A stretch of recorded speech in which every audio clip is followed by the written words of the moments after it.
నమస్తే. ఇన్నాళ్ళు నన్ను సపోర్ట్ చేస్తూ, ఎంకరేజ్ చేస్తూ మీ ప్రేమని నాకు అందిస్తున్న ప్రతి ఒక్కరికి కృతజ్ఞతలు. అలాగే ఈ వీడియో కూడా ఖచ్చితంగా మీకు ఉపయోగపడుతుంది. లైక్, షేర్ అండ్ సబ్స్క్రైబ్ చేసి మీ సపోర్ట్‌ని నాకు అందించండి. అలాగే ఈ వీడియో పట్ల మీకున్న అభిప్రాయాన్ని కామెంట్ సెక్షన్‌లో కామెంట్ చేసి తెలియజేయండి. ఇప్పుడు వీడియోని చూద్దాం. నమస్తే, వెల్కమ్ టు అవర్ ఛానల్. నేను పద్మిని. ప్రస్తుతం మనతో పాటు ప్రముఖ ఆధ్యాత్మికవేత్త, వాస్తు జ్యోతిష పండితులు కేఎస్ఆర్ గారు మనతో పాటు ఉన్నారు. మాట్లాడదాం. సార్ నమస్తే. సార్ నమస్తే. ప్రతి ఒక్కరి జీవితంలో కూడా కష్టం అనేది ఖచ్చితంగా ఉంటుంది. కష్టం లేనటువంటి జీవితం అంటూ ఉండదు. అయితే కష్టాలు వద్దు మాకు అనే ఎవరైనా కోరుకుంటారు. ఎవడ కోరుకుంటాడు? నాకు Right. కష్టాలు వచ్చేసేయాలి, నేను ఫుల్ కష్టపడాలి. Right. సినిమాల్లో జరుగుతూ ఉంటాయి.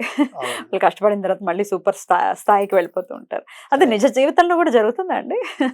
కష్టాలు, ఇన్ని కష్టాలు పడి ఒక మార్పు డెఫినెట్ గా ఒక ప్రామినెంట్ గా కనిపించేటటువంటి మార్పు చాలా అంటే అలా మారిపోవాలి జీవితం అనే పరిస్థితి అసలు ఉంటుందా? సరే, అలాంటిది ఉంటుందో ఉండదో చెప్పండి. కానీ కష్టాల నుంచి బయటపడాలి అని అంటే ఏం చేయాల్సి ఉంటుంది? రైట్. ఇక్కడ మనకు నిర్వచనం అనేది ఎలా చెప్పడం అంటే కొద్దిగా కష్టం ఉంటుంది. అంటే ఏమన్నా నేను అనుకునే కష్టం ఒకటి ఉండొచ్చు, మీరు అనుకునే కష్టం ఒకటి ఉండొచ్చు. కష్టానికి ఏ బోల్డ్ అన్ని కష్టానికి నిర్వచనం అంటే కరెక్ట్. నాకు ఇప్పుడు డబ్బు అవసరం కాబట్టి మీకు డబ్బు ఉంది. అయ్యో నేను వాళ్ళగా చూడలేకపోతున్నాను అనేది నా వచ్చిన కష్టం. అదే మీకు ఇంత డబ్బు ఉంది కానీ ఇంట్లో ఎప్పుడు పిల్లలకి రోగము రొప్పు అనేది మీకు ఉంటుంది. అయ్యో నాకు ఆరోగ్యం లేదే అనేది నా కష్టం. సో అలా ఈ కష్టం అనే దాన్ని మనం నిర్వహించలేము. కష్టం ఒక క్యారెక్టర్ ఆర్టిస్ట్, ఎన్నో రోల్స్ ని ప్లే చేస్తుంది. రైట్. సో అందుకని అది ఏ కష్టం వచ్చినా కాచుకుని కూర్చోటమా, Right. లేదా ఎదురు తిరగటమా, లేదా దాన్ని మనం ఏదైనా సరే ఇలా మంత్రతంత్ర సాధనలతో దాన్ని అధిగమించటమా అనేది కనుక చూసినట్టయితే కనుక ఇక్కడ ఒకటి ఏంటంటే ఇప్పుడు మన దగ్గరికి వచ్చినప్పుడు ఇలా దోష పరిహారాలు చెప్తాం. తర్వాత రెండోది వచ్చేప్పటికి ఏంటంటే ఇలా ఏవైనా సరే రెమెడీస్ అంటే అవన్నీ దోష పరిహారాల్లో ఒకటి అనుకోండి. కానీ ఎప్పుడైనా సరే ఒకవేళ మనిషి ఎప్పుడు కూడా దైవారాధనలో ఉండాలి. ఏదో ఒక మంత్ర సాధనలో అయితే ఉంటే మంచిదే. అది మన కష్టాలు నెమ్మది నెమ్మదిగా పారదోలుతుంది. కానీ మీరన్నా చెప్పారు ఏదైనా సరే ఉన్నట్టుండి రేపే నా భవిష్యత్తు మారిపోవాలి, ఎల్లుండే నా భవిష్యత్తు మారిపోవాలి అంటే ఒకసారి కొంత సాధనలో మిరకల్స్ జరగచ్చు. కానీ ఇప్పుడు మనం ఏదైతే ఈ కష్టాలు అనుభవించకుండా కొంత పోస్ట్ పోన్ చేసామో అవి ఇంకో జన్మలోనే అనుభవించాలి. అది చాలామందికి తెలియని సత్యం. బట్ కానీ ఇక్కడ మనం ఇప్పుడు మనకి వచ్చే జన్మ అనేది మీకు తెలియదు, నాకు తెలియదు. ఈ జన్మలో అయితే నేను సుఖపడాలి కదా, 10 మందిలో నేను బాగుండాలి కదా. అది ఇక్కడ ఏంటంటే ఇప్పుడు నీకు మీరు గనక పురాణ కథలు కనుక మనం కనుక గమనించినట్టయితే ఈవెన్ ఈ వీళ్ళకి మళ్ళీ ఏదైనా సరే ప్రాణదానం చేసినప్పుడైనా సరే నీ ఆయుష్ ఇప్పుడు వచ్చే జన్మలో నీకు ఇంత ఆయుష్ ఉంది తీసుకొస్తామనే చెప్తున్నాం. అలాగే శ్రీకృష్ణుడు నీ కర్మ ఏదైతే ఉంటుందో ఆ కర్మను అనుభవించమనే చెప్పాడు. కానీ మనం ఏం చేస్తున్నామంటే ఈ కర్మ ఫలాన్ని తట్టుకోలేక మరి ఇవన్నీ చూస్తున్నాం మార్గాలు ఏముంటాయా అని. ఎగ్జాక్ట్లీ. సో అందుకని ఆ రకంగా మాత్రం ఒకటి అంటే మీరు అన్నారు ఇందాక అంటే ఈ కష్టాలు మనం భరించాలా అక్కర్లేదా అని. సో నేనుగా మీకు భరించగలిగే సత్తా ఉంటే ఖచ్చితంగా భరించండి. కానీ బలహీనత ఉంది. సో చిన్న కష్టానికి కూడా పాపం వాళ్ళు కుదేలైపోతూ ఉంటారు. ఎగ్జాక్ట్లీ. పాపం అలాంటి వాళ్ళని మనం ఆలోచించాలి. ఎందుకంటే చాలా సెన్సిటివ్ ఉంటారు. చాలా సెన్సిటివ్ ఉంటారు. ముఖ్యంగా ఏమంటాం ఎంత ఎమోషన్ ఉన్నా కర్కాటక రాశి అన్నది కానీ లగ్నం అనేది కూడా వాళ్ళకి అంటే కోపం ఊరికే వచ్చేయచ్చు. కానీ మళ్ళీ అంతే జాలి కూడా ఉంటుంది.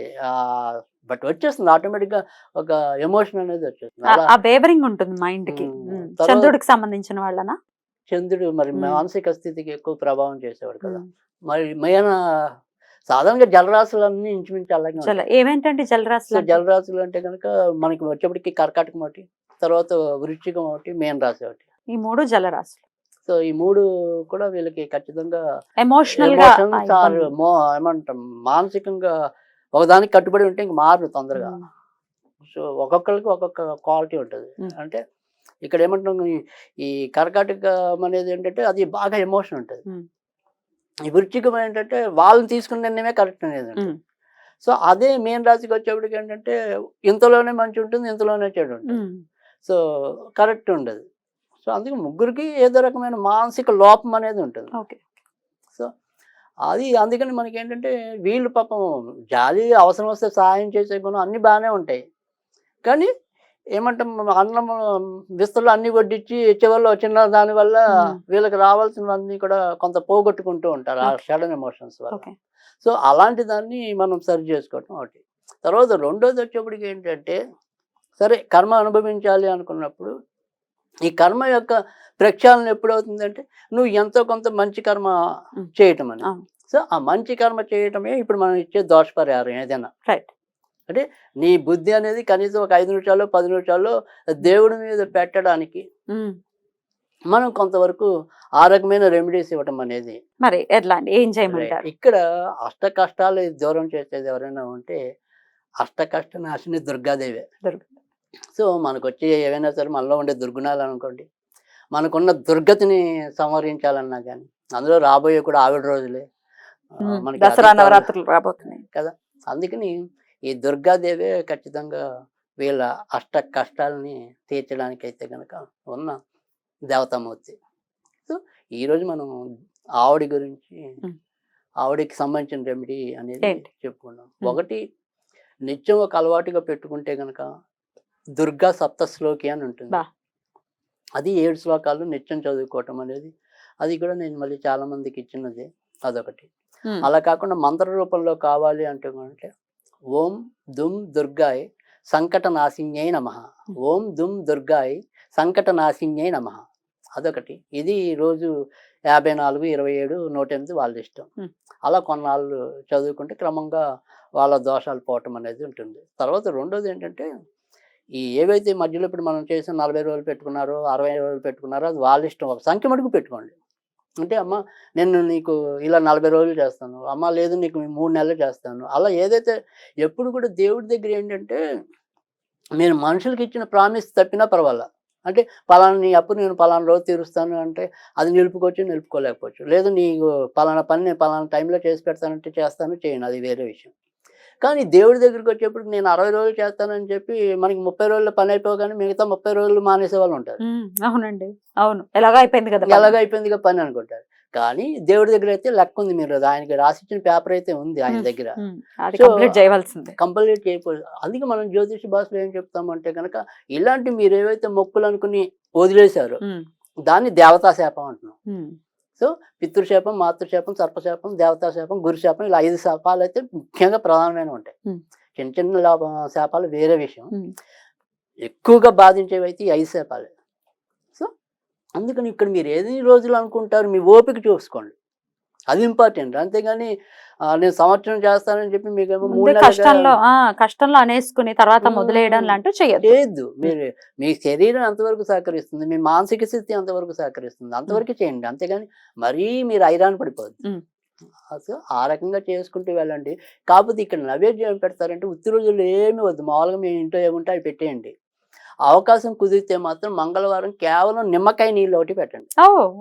ఇంకేం వద్దు, 2 నిమ్మకాయలు పెట్టండి, పంచదార వేసేయండి, పందారు వేసుకుంటారు, ఉప్పు వేసుకుంటారు, వాళ్ళ ఇష్టం, పెట్టేయచ్చు. ఇంకేం వద్దు అసలు. సప్తశ్లోకి అంటే ఎలా స్టార్ట్ అవుతుందండి? కలోయి కార్యసిద్ధ్యం అని స్టార్ట్ అవుతుంది. అండ్ గూగుల్లో కూడా దొరుకుతుంది మనకి, నేను కూడా ఇప్పుడు చూస్తున్నాను. చక్కగా స్తోత్ర నిధి దాంట్లో అయితే కనపడుతుంది. 7 శ్లోకాలు ఉన్నాయి, చక్కగా చదువుకోవటం. ఒక్కసారి చదివితే సరిపోతుందండి? చాలా, రోజుకి ఒకసారి అంటే ఇప్పుడు యాక్చువల్ గా మనకు ఉన్న దాంట్లో బాగా విశిష్టమైనది చండీ సప్తి సత్ పారాయణ అని చెప్పి చాలా సందర్భాల్లో మేము చేస్తూ ఉంటాం. రాహుకేతు దోషం ఉన్న, సో ఏదైతే సంబంధాలు దగ్గర వచ్చి కుదరకపోయినా, సో ఈ మన్యు సూక్త పారాయణ అనేది ఒకటి, చండీ సప్తశతి పారాయణ అనేది ఒకటి. ఈ చండీ సప్తశతిలో ఉండే 700 శ్లోకాల యొక్క సూక్ష్మమే ఈ 7 శ్లోకాలు. ఆ సారం అంతా 7 శ్లోకాల్లోకి తీసుకొచ్చాయి. అది రోజు చదివినంత పుణ్యం వస్తుంది మీకు. సో అందుకని 7 శ్లోకాలు కూడా క్రమం తప్పకుండా చదవండి, తప్పకుండా మంచి జరుగుతుంది. అష్ట కష్టాల నుంచి డెఫినెట్ గా బయటపడేసే దుర్గమ్మే కాబట్టి మంచి జీవితాన్ని అనుభవించాలని మనస్ఫూర్తిగా కోరుకుంటూ కృతజ్ఞతలండి. నమస్తే.